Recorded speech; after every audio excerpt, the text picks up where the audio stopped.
وہ اٹھ جائے اور کھانا کھا لے، لیکن وہ بہت مشکل سے اٹھی، بمشکل چند نوالے کھائے اور پھر سو گئی۔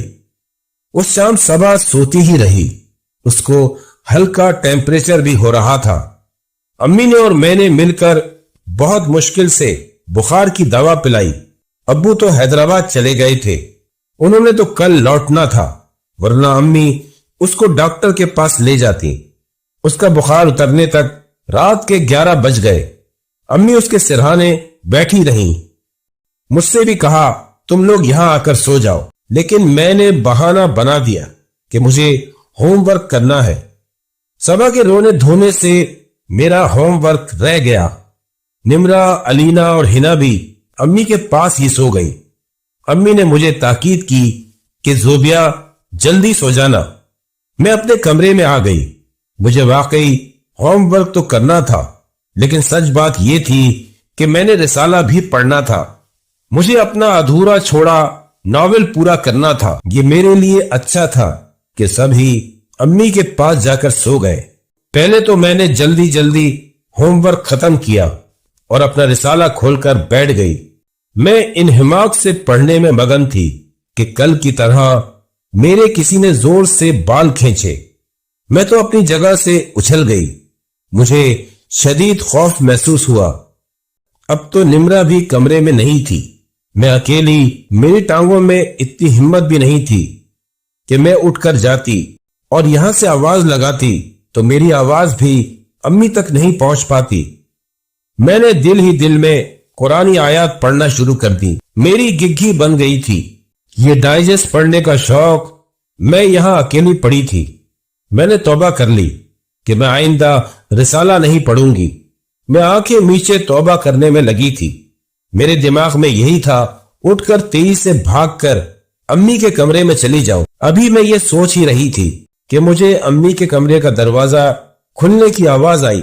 شاید کوئی کمرے سے باہر آیا ہے، مجھے اٹھ کر جانا چاہیے۔ میں نے محسوس کیا امی کے کمرے سے نکل کر کوئی صحن کی طرف گیا ہے۔ ہو سکتا ہے زینے کی طرف بنے واش روم میں کوئی گیا ہو۔ میں ہمت کر کے اٹھ کر تیزی سے بھاگی اور صحن کی طرف کھلنے والی کھڑکی میں جھانک کر باہر دیکھنے لگی کہ کون ہے صحن میں۔ زیرو کا بلب جل رہا تھا۔ اس روشنی میں جو منظر میں نے دیکھا اس نے میرے ہوش اڑا دیے۔ صبح دن کی طرح اسی طرح گرل کے دروازے کے پاس کھڑی پتہ نہیں کس سے بات کر رہی تھی۔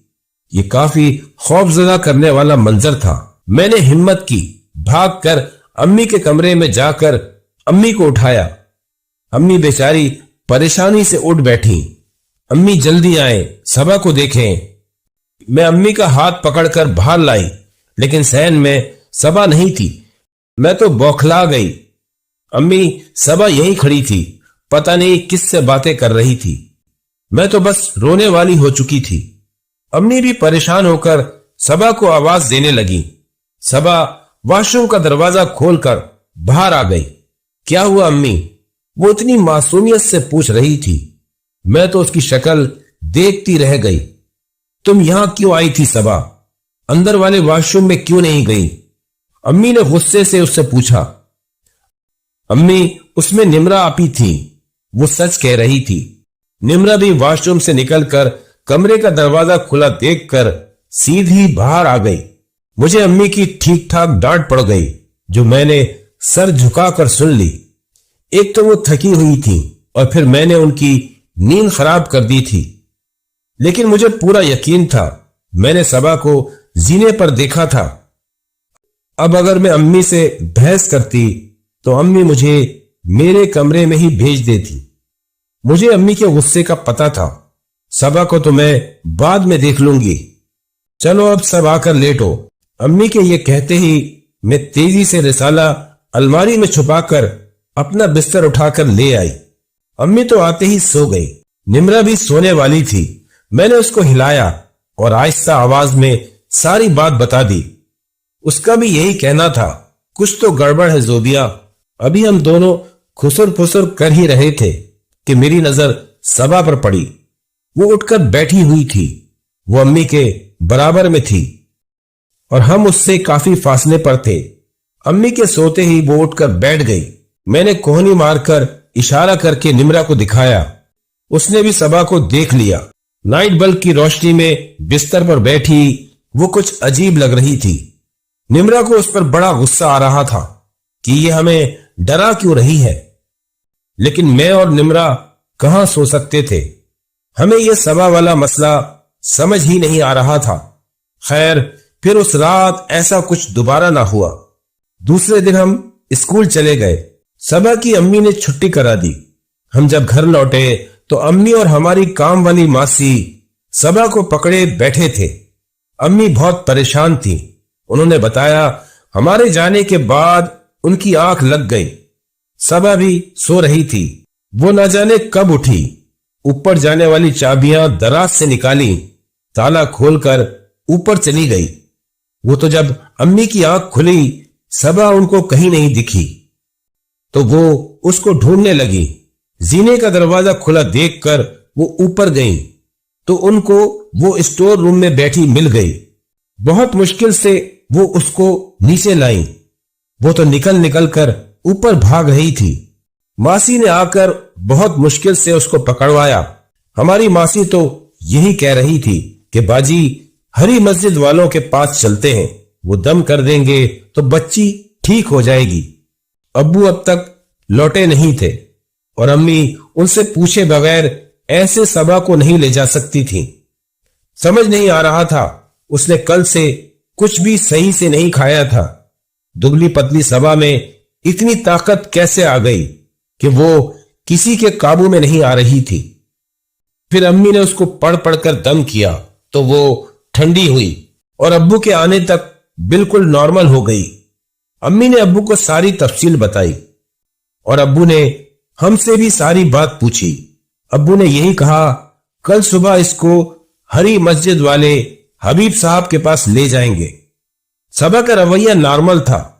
اس کو جب واش روم جانا ہوتا تو وہ زینے والے واش روم میں ہی جا رہی تھی۔ امی، میں اور نمرا اس کا مستقل پہرا دے رہے تھے۔ کل صبح تک کا وقت نکالنا تھا۔ ہم نہیں جانتے تھے کہ یہ رات ہمیں بہت بھاری پڑنے والی ہے۔ رات امی ابو نے صبا کو اپنے پاس سلا لیا۔ گھر کے اس ماحول میں میرا بھی رسالہ پڑھنے کا دل نہیں تھا۔ میں اور نمرا تو سو ہی نہیں پا رہے تھے۔ ہم آہستہ آہستہ باتوں میں لگے تھے۔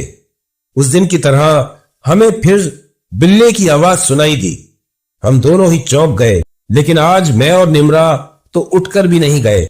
سچ بات تو یہ ہے کہ ہم دونوں بھی ڈرے ہوئے تھے۔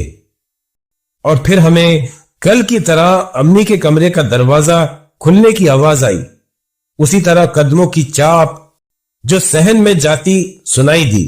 میں نے نمرا سے بس یہی کہا، نمرا، صبا۔ ہم دونوں تیزی سے اٹھ کر کمرے کی کھڑکی کی طرف بھاگے۔ صحن میں صبا ہی تھی اور زینے پر وہی بلہ۔ صبا اوپر جانا چاہ رہی تھی اور وہ بلہ زینے پر بیٹھا اس کو گھور رہا تھا۔ میں اور نمرا سانس روکے دیکھ رہے تھے۔ ہم صبا کو بلانا چاہ رہے تھے، لیکن پھر ہماری آنکھوں نے عجیب منظر دیکھا۔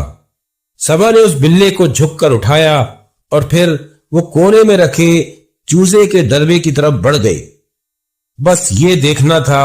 میں اور نمرا تو چیختے، آوازیں لگاتے باہر کو بھاگے۔ امی ابو بھی اٹھ کر آ گئے تھے۔ ذرا سا فاصلہ تو تھا۔ صحن میں صبا اکیلی کھڑی تھی۔ وہ بلہ تو نہ جانے کہاں بھاگ گیا اور صبا نے ہم سب کو دیکھ کر دھواں دار رونا شروع کر دیا۔ بمشکل ہم نے اس کو چپ کرایا۔ وہ رات امی ابو، نمرا اور میں نے جاگ کر گزاری۔ صبا 2 بار واش روم گئی تو ہم باہر پہرا دیتے رہے۔ صبح ہی ابو اس کو دم کرانے لے گئے، لیکن بجائے معاملہ صحیح ہونے کے اس دن کے بعد سے بہت خراب ہو گئے۔ صبا نے کھانا پینا چھوڑ دیا۔ وہ صرف دودھ پیتی تھی اور سو جاتی، اور اگر جاگتی بس ایسی آنکھوں سے دیکھتی جیسے وہ ہمیں جانتی ہی نہیں ہے۔ ہمارے گھر میں چیزیں غائب ہونے لگی، رکھتے کہیں، ملتی کہیں اور۔ کبھی کبھی تو ایسی بو گھر میں پھیل جاتی جو ناقابل برداشت ہوتی۔ 3 سے 4 دن انہی معاملوں میں گزر گئے۔ ابو کو کسی نے ملیر ہالٹ پر کسی صاحب کا بتایا۔ ابو امی اور صبا کو لے کر ان کے پاس چلے گئے۔ انہوں نے یہی بتایا، آپ کی بچی اثرات میں آ گئی ہے۔ ان کا کہنا تھا ہمارا گھر اور وہ ساری پٹی، وہاں پر بہت اثرات ہے، وہاں جو بھی آباد ہوگا وہ ان کو تنگ کریں گے۔ انہوں نے صبا کا لمبا علاج کیا، وہ تو ٹھیک ہو گئی، اور پھر کبھی کبھی اوپر سے ہمیں آوازیں آ جایا کرتی تھیں یا چھوٹی موٹی باتیں ہوتی تھیں، تو امی ابو نے ہمیں یہی کہا کہ ان باتوں کی پرواہ نہ کرو، نہ ہی ڈرو اور نہ ہی ذکر کرو، اور واقعی ایسا کرنے سے معاملات ہوتے ہوتے ختم ہی ہو گئے۔ بلکہ میں نے تو اوپر کے کمرے میں بیٹھ کر لمبا عرصہ اپنی پڑھائی بھی کی اور رسالے بھی پڑھے۔ آنے والے وقت میں ہم لوگوں نے دیکھا ان بزرگ کی بات صحیح ثابت ہوئی۔ بہت جلد ہمارے اطراف میں گھر بن گئے، پڑوس میں رابطے بڑھے، تو ہمیں ان کے گھر کے حالات بھی پتہ چلے۔ پڑوس والی خالہ نے بھی امی سے اپنے گھر کے کچھ عجیب معاملوں کا ذکر کیا، اور پھر وقت کے ساتھ ساتھ ان باتوں پر گرد پڑ گئی۔ آپ کا چینل دیکھا تو میں نے سوچا کیوں نہ ہماری زندگی میں ہوئے یہ واقعات آپ کے چینل پر شیئر کروں۔